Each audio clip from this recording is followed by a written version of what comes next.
Anything that has to do with Nigeria and South Africa, anything, it doesn't matter what it is, as long as that thing comes down to Nigeria and South Africa, even if it's children, it's no longer a small thing. You understand? It becomes extremely big because both countries take it personal. South Africans use it as an opportunity to remind themselves that they need to show the world that they are better than Nigerians. And of course, Nigeria, who is the giant of Africa, will not back down. Even though Nigerians don't always look at South Africans like that because they know they see them. You understand? They know they see them. So Nigerians just come like a flex to come and do what they have to do and teach their junior brothers in South Africa. Or I don't want to be rude. I don't want to say teach their children. Let me just say teach their junior ones in South Africa how it's done. You get it? But South Africans, especially South Africa and Ghana, they will always come with that spirit that we are coming to triumph, we are coming to crush, we are coming to dominate, we are coming to show them that Nigeria might be big in population, they might be this, they might have Afro beats, they might have this. But on this one, we go show them. So that is the whole thing that happens. But something is happening right now, and it is already drawing that kind of attention already. Yes, many of you guys don't know it because I've not talked about it. People have not been talking about it. But now it is becoming a trend because it has ended up in a Nigeria versus South Africa situation. It has ended up in a situation where Nigeria has to face South Africa and only one person will triumph. Only one person will be crowned king. Only one person will become the winner. So that is the situation where Nigeria and South Africa, they found themselves in. What are we talking about? Now, the Under-20 African Nations Cup has been going on for a while now. Yes, Under-20 African Nations Cup has been going on. I think that competition is taking place, I don't know if it's in Egypt or one of these Arab countries, I guess. So basically, Nigeria, South Africa, Ghana, they were all in this competition. Even though as I'm talking to you now, Ghana has done the usual. Ghana has been kicked out.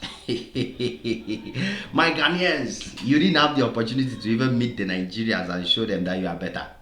So Ghana Under-20, as usual, they have been kicked out. I don't know what's wrong with Ghanaian football. Like, Ghanaian football has become a shadow of itself, as in the football in Ghana now. Even Ghanaians themselves, they shame. Like, the football in Ghana has almost become like that's their award, that's their music award, where I don't know where they select the players to come and play. It's like they just allow their relatives and uncles to come and play. Because Ghana, that I know, can't be disgracing themselves like this in football in Africa. Ghana is a great nation in African football, but we know they see them. So Ghana was eliminated and disqualified in a very, very embarrassing manner, which is something I don't like to talk about because I love to celebrate victories, not talking about failures. You get? So Nigeria and South Africa have made it to the semi-finals. And in order to make the competition sweet and interesting, see what these people do. So guys, at this point, in order to make the competition what it is, popular, sweet, interesting, and trending, the semi-finals, they have to place Nigeria to play against South Africa. So just imagine the ambience. Immediately they did that, the whole thing became popular. You understand? Like, the thing became a trend. Go right now and check out Nigeria versus South Africa because that game will be playing today as you're watching this video. Today, Nigeria will have to face South Africa again. With the history that these two countries have together in African football, with the level of competition that's already existing with these two countries beyond football, everything you want to look at, I can guarantee you that this is definitely going to be an extraordinary game. Once it's Nigeria and South Africa, it's no longer going to be just a football game, but it's going to be a clash of the titans. It's going to be the clash of the top economies. Now, these players are not just going to be playing to win, to go to the finals of the Under-20 African Nations Cup. They're going to be playing to show the world that Nigeria has better music than South Africa. They are going to be playing to show the world, in fact, South Africans, that's what they will carry it on their mind, because South Africans will be playing to show the world that South Africa is a better country than Nigeria. They'll be playing to show the world that Amapiano is better than Nigeria, Nigeria Afrobeat. They'll be playing to show the world that South Africa is safer, better to live than Nigeria. So South Africa will come with all, remember, when they met in the AFCON, the senior AFCON where the Super Eagles faced the Bafana Bafana of South Africa. This is the same spirit South Africans came with. You understand? They were not expecting that Nigeria would crush, humble, and destroy them. You understand? So they came with all of their might, all of their energy, ready to humble and humiliate the Nigerian Super Eagles. But unfortunately for them, it did not work. As a matter of fact, since I started watching African football, I have never seen South Africa defeat Nigeria. Even in the World Cup qualification where Nigeria is misbehaving, Nigeria is not performing well, things are not going well for Nigeria. Guess what? South Africa is still unable to beat Nigeria. They are still unable to win against Nigeria, because when it comes to this country, South Africa, Nigeria always come prepared. Because if Nigeria lose this game against South Africa, oh boy, it will be more than a football thing. They will use it to remind us of so many things that exist between Nigeria and South Africa.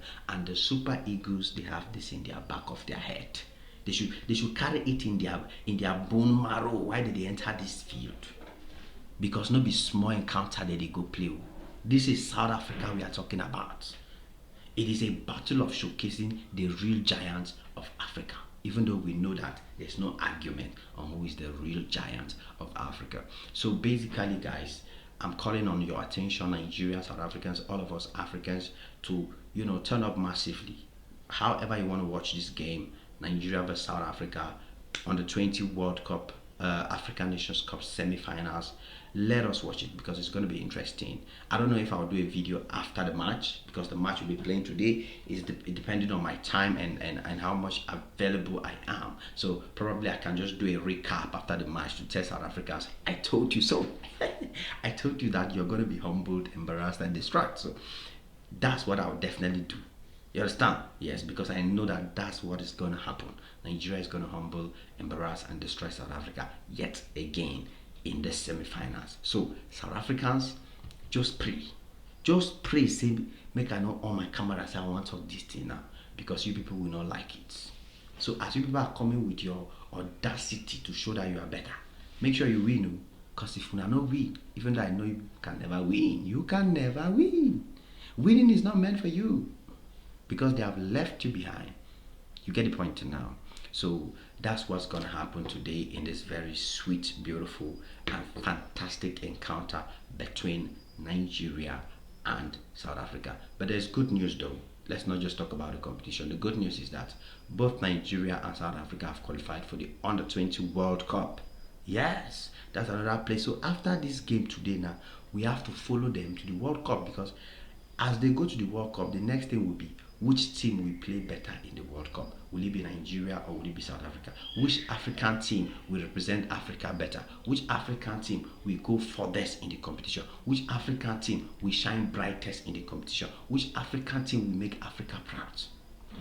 So the good news is Ghana is out of the competition, and now Nigeria, South Africa, Morocco, and I think Egypt, 4 of them have made it to the Under-20 FIFA World Cup football. So it's going to be a fantastic one, and Nigeria is definitely going there to make us proud as Africans. And at that continental level, we just want everybody to perform. I would rather see Nigeria and South Africa play the finals. Yes, at that World Cup. So we will support everybody, because out of the continent, we are all one Africa. There's no differences. We will only challenge each other if we were to face each other again, which I hope we can play so well so that we'll only face each other at the finals of the competition. So Nigerians, get ready. South Africans, get ready. It's about to get hot. It's about to get to another dimension. We are about to experience another level of African football with these two countries stepping up on the pitch. On the 20s is basically like national team football, because lots of the players who are playing for the Super Eagles for national teams across the world today are even below 20. So this is basically like a national team of Nigeria playing the national team of South Africa. So don't think it's going to be a child game. It's going to be serious. It's going to be massive, and it's going to be loud. I'll let you guys know when Nigeria humble, embarrass, and disgrace South Africa in this competition. It is what it is. Your boy Ajim Maxi on this one again. Guys, do me a favor, smash that like button, smash that notification bell. Come back anytime you're free, guys, because there's always more beautiful and amazing videos just for y'all. God bless y'all. Cheers.